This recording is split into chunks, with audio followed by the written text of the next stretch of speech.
Hello बच्चों, कैसे हैं आप लोग। लास्ट वीडियो में हमने क्वेश्चन नंबर 5 तक कंप्लीट किया था। आज हम अपनी एक्सरसाइज कंप्लीट कर लेते हैं। आई होप आपने प्रैक्टिस की होगी। कोई भी डाउट है कमेंट्स में मेंशन ज़रूर कीजिएगा। ओके, तो चलिए क्वेश्चन नंबर हम लोग 6 से स्टार्ट करते हैं। If A and B are acute angles such that cos A equals to cos B. A और बी एंगल, ठीक है, एक राइट एंगल हम पहले बना लेते हैं। इसमें ये बोल रहे हैं कि एक राइट एंगल है, उसमें दो एक्यूट एंगल्स हैं A and B are acute angle such that cos A equals to cos B, कि ये दोनों एक्यूट एंगल्स है और इनका जो कॉस ए और कॉस बी है वो एक दूसरे की इक्वल है। तो हमें क्या शो करना है कि एंगल ए और एंगल बी भी इक्वल हैं। ओके, तो चलो पहले हम यहाँ पर राइट एंगल बना लेते हैं। राइट एंगल के अपोजिट में हमारे पास हाइपोटेनियस होता है, एडजेसेंट साइड बेस होती है और ये हो जाएगा परपेंडिकुलर। ओके, थीटा एंगल के अपोजिट में जो होता है वो होता है परपेंडिकुलर। तो सबसे पहले थीटा कॉस ए को हम ए यहाँ पर बना लेते हैं, बी यहाँ बना लेते हैं और सी, क्योंकि ए और बी एक्यूट एंगल्स हैं तो इसीलिए हमने यहाँ पर और यहाँ पर बनाया। और सी जो है हमारा राइट एंगल, एंगल सी जो है ये 90 डिग्रीज है। ठीक है, ये तो हमें समझ आ गया। अब इन्होंने क्या बोला है, इन्होंने ये बोला है कि cos A is equals to cos B. ठीक है, फॉर्मूला हमारा क्या होता है, कॉस का फॉर्मूला क्या होता है, बेस अपॉन हाइपोटेनियस। तो बेस अपॉन हाइपोटेनियस, अगर हमारा थीटा एंगल ए है तो इसके अकॉर्डिंग बेस ये है और हाइपोटेनियस ए है, तो base is A C upon A B. और अगर थीटा एंगल, अब इन्होंने बोला है हमें बी लेना है, यानी कि थीटा एंगल ये है, थीटा एंगल के अपोजिट में जो होता है वो परपेंडिकुलर होता है।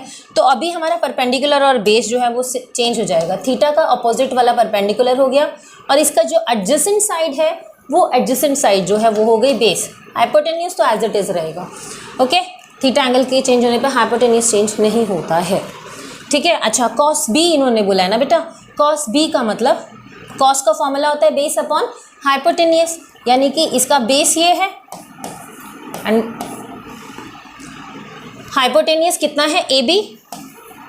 अब हम क्या करेंगे, इस ए बी को अगर मैं यहाँ ले जाऊँ तो डिवाइड का क्या हो जाएगा, मल्टीप्लाई। तो ए सी यहीं रह जाएगा और ए बी जो है वो बी सी के पास आ गया। यहाँ पर ए बी कैंसिल हो गए, तो A C is equals to B C. अब अगर हमारी दो साइड्स इक्वल हैं तो क्या हमने लास्ट ईयर एक थ्योरम पढ़ी थी, angle opposite to equal side of a triangle are equal, यानी कि कोई भी दो एंगल अगर इनके अपोजिट साइड्स इक्वल हैं तो उनके अपोजिट एंगल्स भी इक्वल होंगे। तो वी नो दैट, आप लोग लिखेंगे we know that angles opposite to equal sides of a triangle are equal। अगर AC BC के इक्वल है तो एंगल ए जो है वो एंगल बी के भी इक्वल हो जाएगा। Hence proved. फर्स्ट हमारा 6th पार्ट जो है, 6th क्वेश्चन हमने सॉल्व कर लिया। आ गया समझ। चलो अब जल्दी से क्वेश्चन नंबर 7 पे आ जाते हैं। वीडियो को पॉज करके आप लोग इसे नोट डाउन कर लेंगे। 7 में हमें गिवन है if cot theta equals to 7/8। Cot theta की एक वैल्यू दे रखी है कि कॉट थीटा की कोई भी हमारे पास दो मेजरमेंट्स हैं दोनों साइड्स के, ठीक है, उनका जो रेशियो आ रहा है वो 7/8 आ रहा है।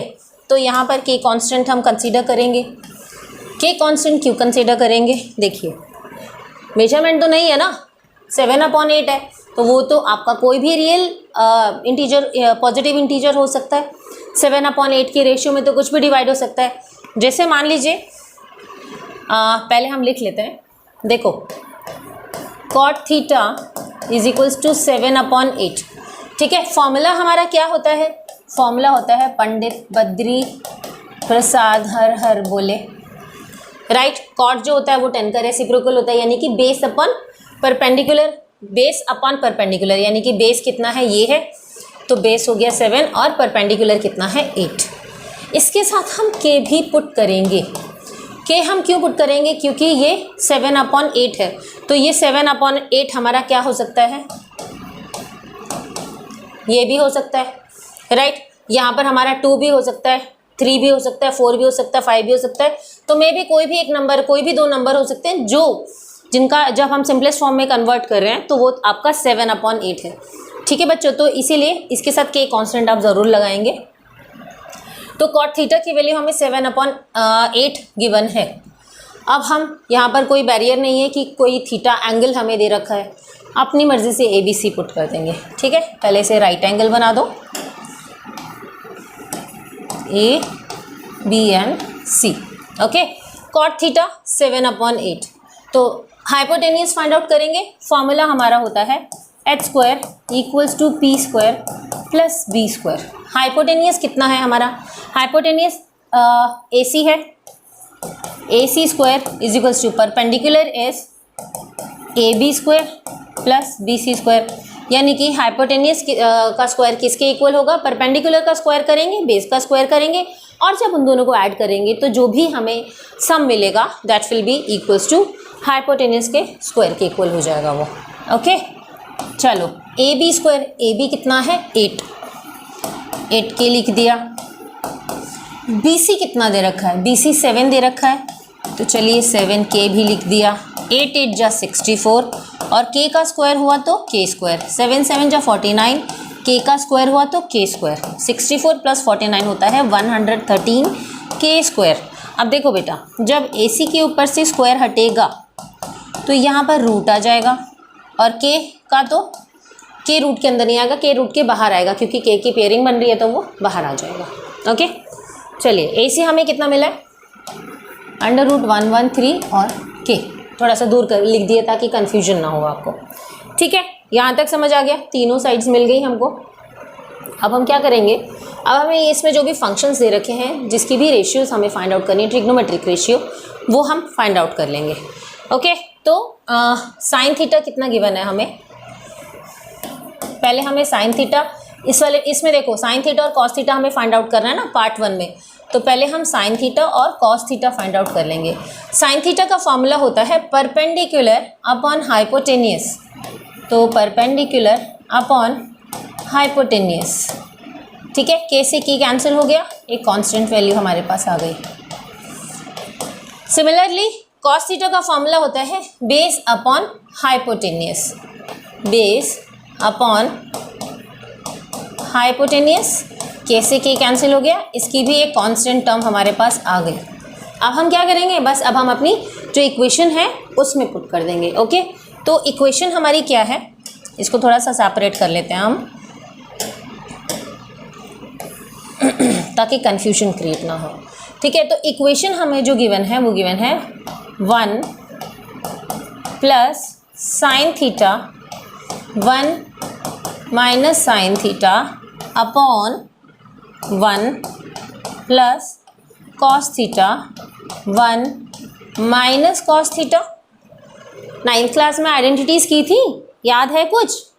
कौन सी आइडेंटिटी आ रही है जल्दी बताओ। देखो यहाँ पर अगर मैं कंसीडर करूँगी तो देखो ये और ये 2 वैल्यू सेम है ना, इसकी फर्स्ट वैल्यू और इसकी सेकंड वैल्यू दोनों सेम है। ठीक है, इसके फर्स्ट टर्म और सेकंड टर्म सेम है। साइन आ रहा है बीच में सिर्फ प्लस माइनस का, तो कौन सी आइडेंटिटी की थी हमने? A² - B²। क्या आइडेंटिटी होती है? A + B and A - B। Right, ये आइडेंटिटी होती है। अब हम ये आइडेंटिटी अप्लाई कर देते हैं।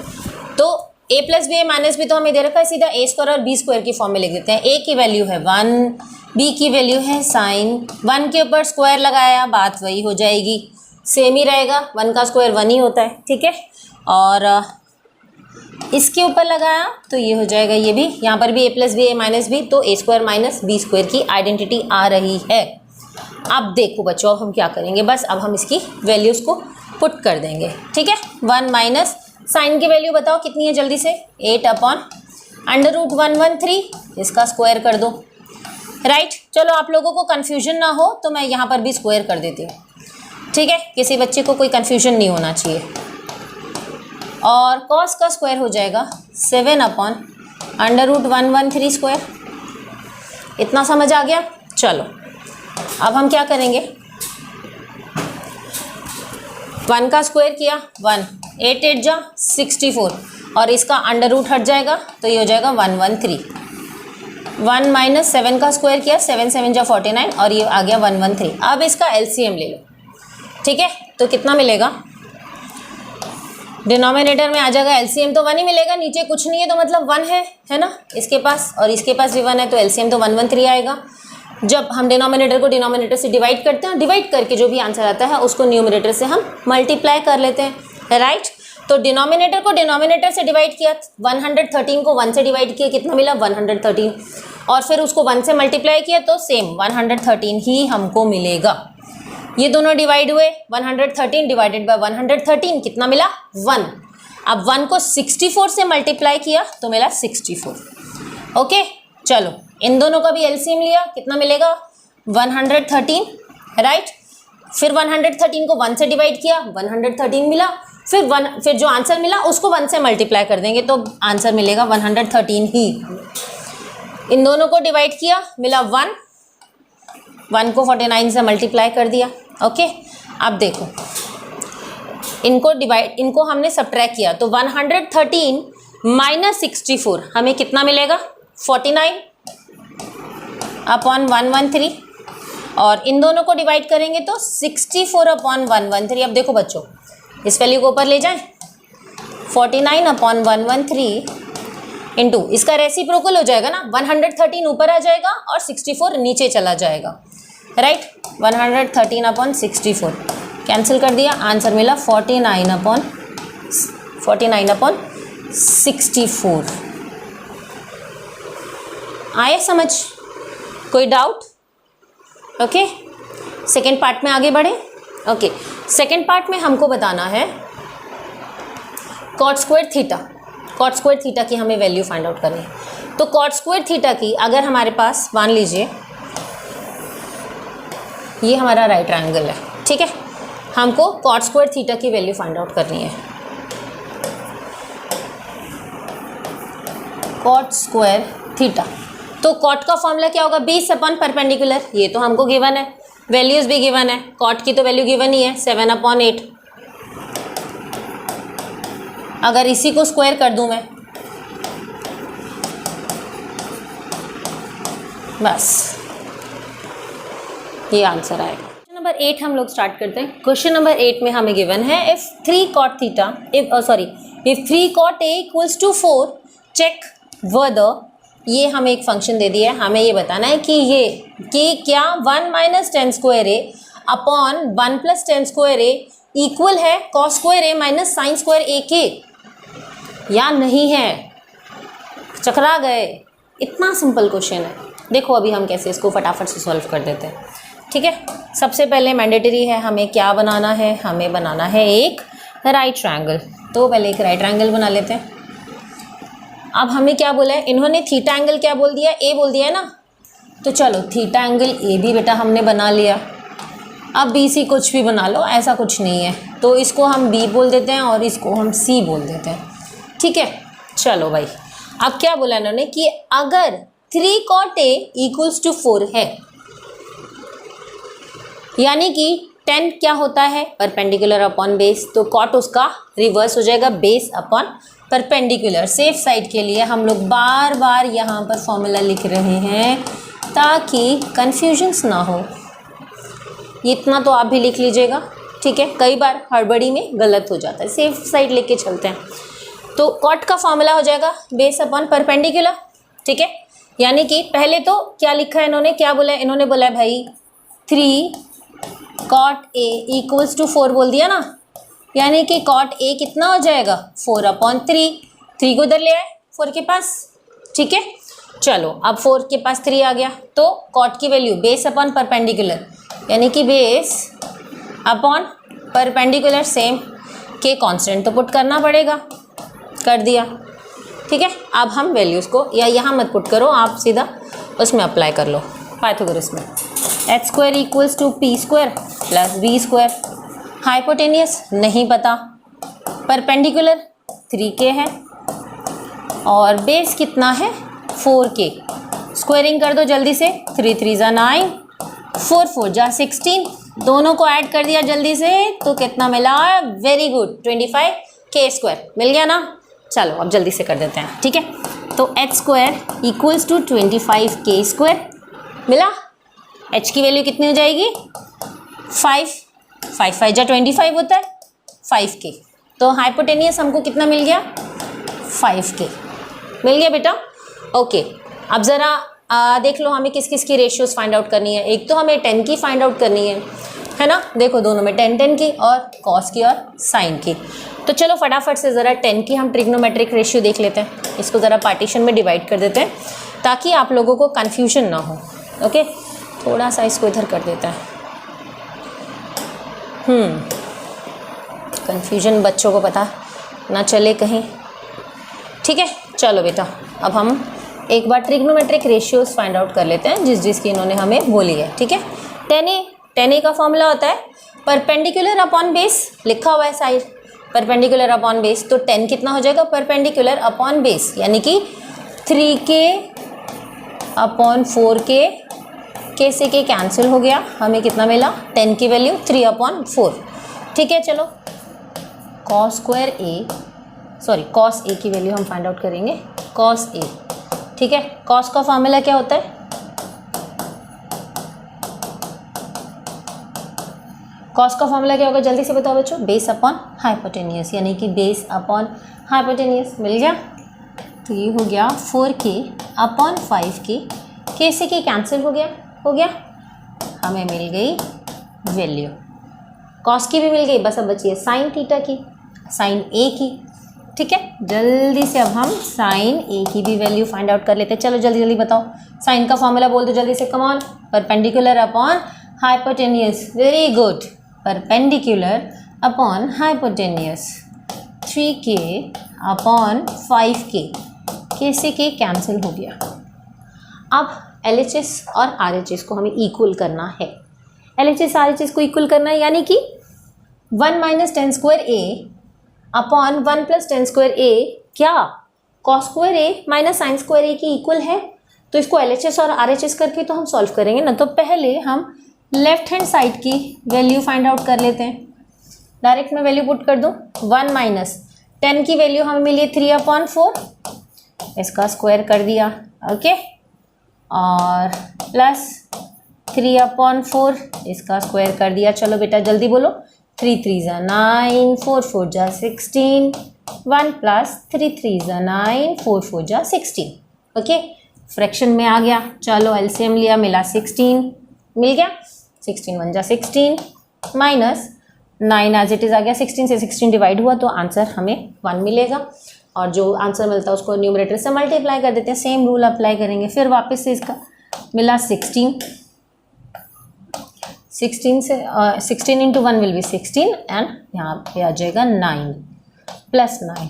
अब कितना मिला? 16 - 9, जल्दी बोलो। 7, वेरी गुड, 7/16। और ये कितना मिला? गुड, 25।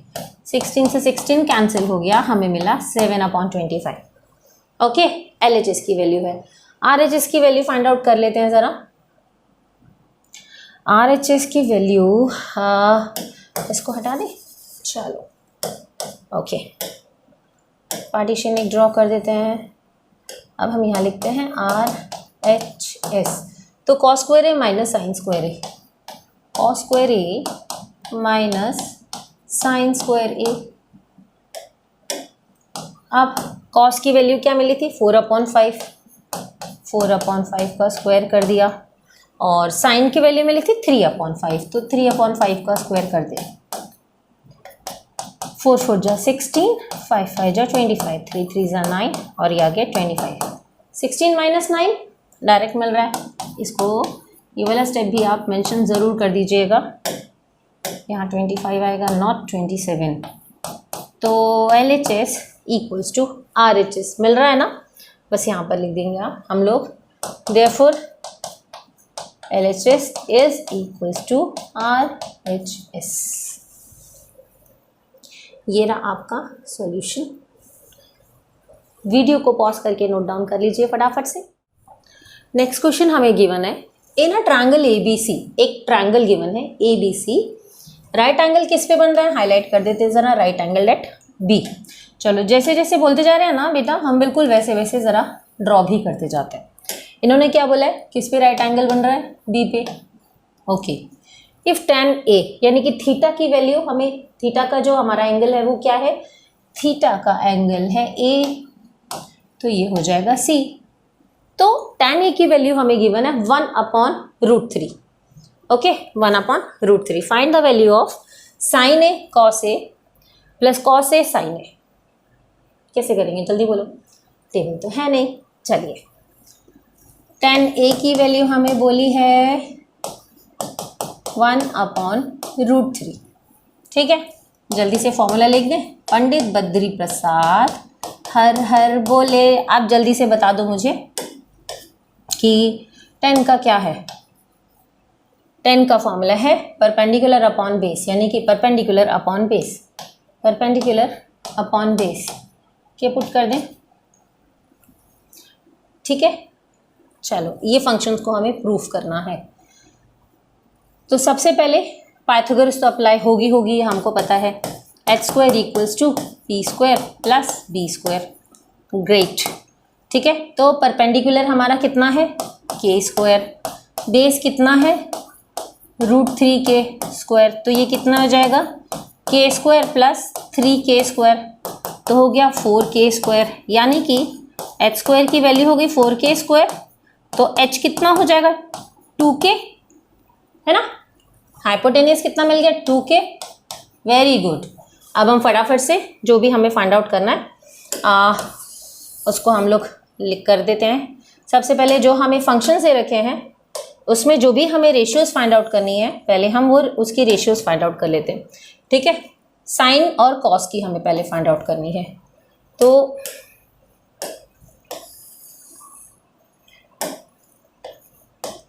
साइन ए फॉर्मूला क्या होता है, perpendicular upon hypotenuse, perpendicular upon hypotenuse, 1k/2k, k से की कैंसिल हो गया, 1/2। ठीक है, कॉस ए की वैल्यू क्या हो जाएगी, कॉस क्या होता है, बेस अपॉन हाइपोटेनियस, यानी कि base upon hypotenuse, √3k/2k, k से की कैंसिल हो गया, √3/2। ठीक है बेटा, चलो अब हमारे पास जो फर्स्ट इक्वेशन है उसमें अब हम पुट करते हैं इनको और अपना आंसर फाइंड आउट करते हैं। डायरेक्ट मैं वैल्यूज को पुट कर रही हूँ। ओके, तो साइन ए का कितना गिवन है, साइन ए हमें गिवन है 1/2। तो चलो लिख दो, साइन ए की वैल्यू लिख दो, साइन ए 1/2 डायरेक्ट लिख दिया, और कॉस ए की वैल्यू है √3/2। ठीक है, प्लस कॉस ए, सॉरी एक मिनट बेटा, ये थीटा एंगल देखा ही नहीं, थीटा एंगल भी देख लेना भाई। चलो अभी तो हमने ए लेके किया था ना, यहाँ पर थीटा एंगल आपका चेंज है। ठीक है, तो साइन ए तो हमने निकाल लिया, sign A cos A. Okay, sign सी और कॉस सी भी हमें निकालना है। ठीक है, तो डायरेक्ट हम लोग निकालते जाते हैं, या यहीं पे चलो निकाल लेते हैं आपके लिए। चलो ठीक है, हम डायरेक्ट निकालेंगे। ठीक है, साइन ए की तो हमने निकाल ली है, अब हमें कॉस सी यानी कि थीटा एंगल हमें ये कंसीडर करना है। ओके, तो इसका परपेंडिकुलर तो ये हो गया और बेस ये हो गया, तो कॉस का फॉर्मूला होता है बेस अपॉन हाइपोटेनियस, यानी कि कितना हो जाएगा, अगर ये परपेंडिकुलर है, ये बेस है और ये हाइपोटेनियस है, तो कॉस कितना हो जाएगा, इधर मैं लिख ही देती हूँ ताकि आपको कन्फ्यूजन ना हो। चलो यहीं पे लिख देते हैं, छोड़िए, कॉस ए साइन सी। ठीक है, थीटा एंगल ये है आपका, अगर तो परपेंडिकुलर ये है और बेस ये है। अगर अभी हम ये वाला थीटा एंगल कंसीडर कर रहे हैं तो this will be your perpendicular and this will be your base. ठीक है, ऐसे याद रखेंगे। ठीक है, तो साइन का फॉर्मूला होता है परपेंडिकुलर अपॉन हाइपोटेनियस, यानी कि perpendicular upon hypotenuse, √3k/2k, k से k कैंसिल हो गया, √3/2, साइन सी मिल गया। ठीक है, अब हम कॉस सी भी फाइंड आउट कर लेते हैं जल्दी से, फटाफट से। कॉस सी की वैल्यू क्या हो जाएगी, बोले जल्दी। कॉस होता है base upon hypotenuse, base upon hypotenuse, k के से के कैंसिल हो गया, मिल गया 1/2। अब हम फटाफट से वैल्यूज़ को पुट कर लेते हैं, ठीक है। तो हमें क्या क्या फाइंड आउट करना है, हमें करना है साइन ए कॉस सी, यानी कि साइन ए की वैल्यू हो जाएगी 1/2, फर्स्ट वाला मैं सॉल्व कर रही हूँ, और कॉस सी की वैल्यू हो जाएगी 1/2 प्लस कॉस ए साइन सी, ये रहा साइन सी। अभी ठीक है, अभी तो कोई कंफ्यूजन नहीं है ना। तो अभी हम क्या करेंगे, ये हो जाएगा 1/4 प्लस √3 इंटू √3 विल बी 3/4, ठीक है। इसका मिल गया 4/4, आंसर हो गया 1, ठीक है। सेकेंड पार्ट भी हम यहीं पे सॉल्व कर लेते हैं। कॉस ए कॉस सी, यानी कि कॉस ए ये है √3/2 और कॉस सी की वैल्यू है हमारी 1/2 minus sine A 1/2 and sine C √3/2, ठीक है। फटाफट से इसे सॉल्व कर लो।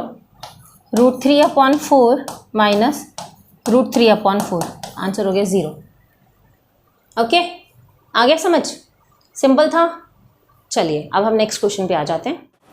ओके, इन ट्रायंगल PQR एक ट्रायंगल गिवन है हमें PQR, ठीक है। राइट एंगल किस पे बन रहा है, Q पे बन रहा है। इन्होंने बोल दिया राइट एंगल एट Q।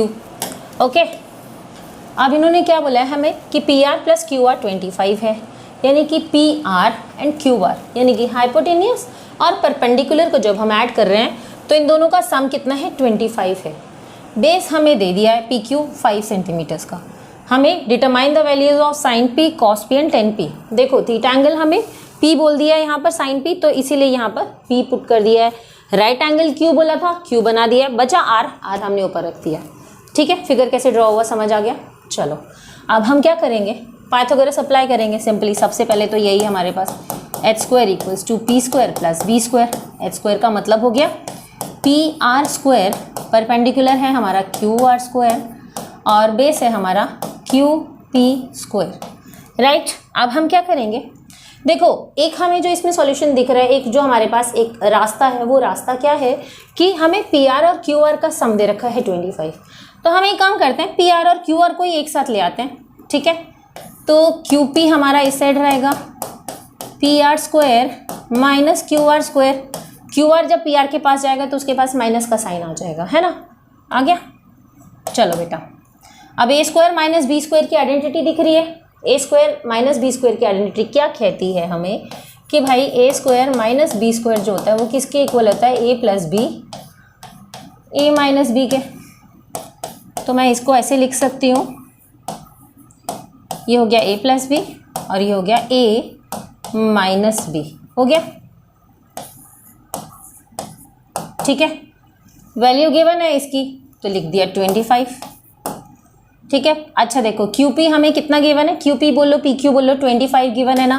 तो यहाँ इसकी जगह मैं 5 लिख देती हूँ और 5 का स्क्वायर हो जाएगा, तो ये हो गया 25। ये आ गया PR माइनस QR। 25 को इधर लेके जाएंगे, डिवाइड हो जाएगा, तो PR minus QR is equals to 25/25 कितना मिल गया, इक्वल्स टू 1 मिल गया। तो PR minus QR equals to 1 हो गया। तो ये एक इक्वेशन तो ये हो गई हमारी, और एक इक्वेशन हमारे पास गिवन है कि भाई PR plus QR is equals to 25। ये हमें दो इक्वेशंस गिवन है। अब हम क्या करेंगे, इन दोनों इक्वेशंस को अगर ऐड कर दें तो देखो क्या होगा। अगर इन दोनों इक्वेशंस को हम ऐड करेंगे, add equation 1 and 2,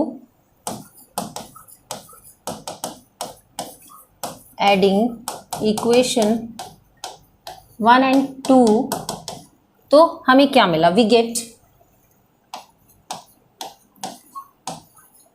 gate PR minus QR is equals to 1। PR plus QR ये हमें वैल्यू गिवन थी, इज इक्वल्स टू 25। ये कैंसिल आउट हो गया, PR प्लस PR हो गया 2PR और ये हो गया 26 हो गया। तो 2PR इज इक्वल्स टू 26 2 इधर जाएगा, डिवाइड हो जाएगा, तो पी आर हमें कितना मिल गया 26/2 13। पी आर की वैल्यू मिल गई 13। ठीक है, पी आर कितना मिल गया 13। अब हम क्या करेंगे, अपनी इक्वेशन में ही हम वैल्यूज को पुट कर देते हैं और क्यू आर भी फाइंड आउट कर लेते हैं। फर्स्ट इक्वेशन में ही हम पुट कर लेते हैं। तो पी आर कितना है हमारा, P R minus Q R is equals to 1 है ना। पी आर की वैल्यू हमें कितनी मिली है 13 minus Q R is equals to 1। Q R को इधर ले जाओ, 1 को इधर ले आओ, 13 माइनस 1 और क्यू आर इधर जाके हो गया प्लस में कन्वर्ट, तो Q R is equals to 14 और सॉरी 12। 13 माइनस 1 होता है 12, तो क्यू आर की वैल्यू हमें क्या मिली है 12 मिली है। ठीक है, कोई कन्फ्यूजन, समझ आ रहा है बढ़िया से? कोई भी डाउट हो कमेंट बॉक्स में ज़रूर आप मेंशन कीजिएगा। ओके, अब हम क्या करेंगे, अब हमारे पास देखिए तीनों आ गई ना वैल्यूज़। बस अब हम जो भी हमें हमारे ट्रिग्नोमेट्रिक रेशियोज़ हमें फाइंड आउट करने के लिए बोली है, बस अब हम उनको फटाफट से फाइंड आउट कर लेंगे। कैसे करेंगे, साइन पी की वैल्यू निकाल लो, कॉस पी की वैल्यू निकाल लो और टेन पी की वैल्यू निकाल लो। निकाल लोगे ना, चलो वो भी निकाल के दे देते हैं तुमको यहाँ पर, एक बार आप क्रॉस चेक कर लेना। ठीक है, sine P cos P tan P. साइन का फॉर्मूला होता है परपेंडिकुलर अपॉन हाइपोटेनियस, यानी कि 12/5। ठीक है, कॉस का फॉर्मूला होता है बेस अपॉन हाइपोटेनियस, यानी कि 5/13 और 10 का फॉर्मूला होता है परपेंडिकुलर अपॉन बेस, यानी कि परपेंडिकुलर अपॉन बेस। तो ये भी हो गया बेटा 12/5। ओके, ओह सॉरी 10 का फॉर्मूला होता है, हाँ परपेंडिकुलर अपॉन बेस, एक सेकेंड सॉरी, साइन का हमने, साइन का एक बार देख लेना बेटा, चेक कर लेना। साइन का फॉर्मूला होता है परपेंडिकुलर अपॉन हाइपोटेनियस, तो परपेंडिकुलर अपॉन हाइपोटेनियस ये लिख लेना, ये करेक्शन कर लेना, ये आपका आंसर है। ओके, एक बार वीडियो को पॉज करके आप इसे नोट डाउन कर लेंगे। तो ये थी हमारी एक्सरसाइज 8.1, हमने 8.1 पूरी कंप्लीट कर ली है। कोई भी डाउट्स हो, कोई भी प्रॉब्लम हो, कमेंट बॉक्स में मेंशन कीजिए। ओके, और खूब बढ़िया से प्रैक्टिस कीजिए। ओके, तो if you like my videos, please like, comment, share and subscribe my channel. Till then, bye.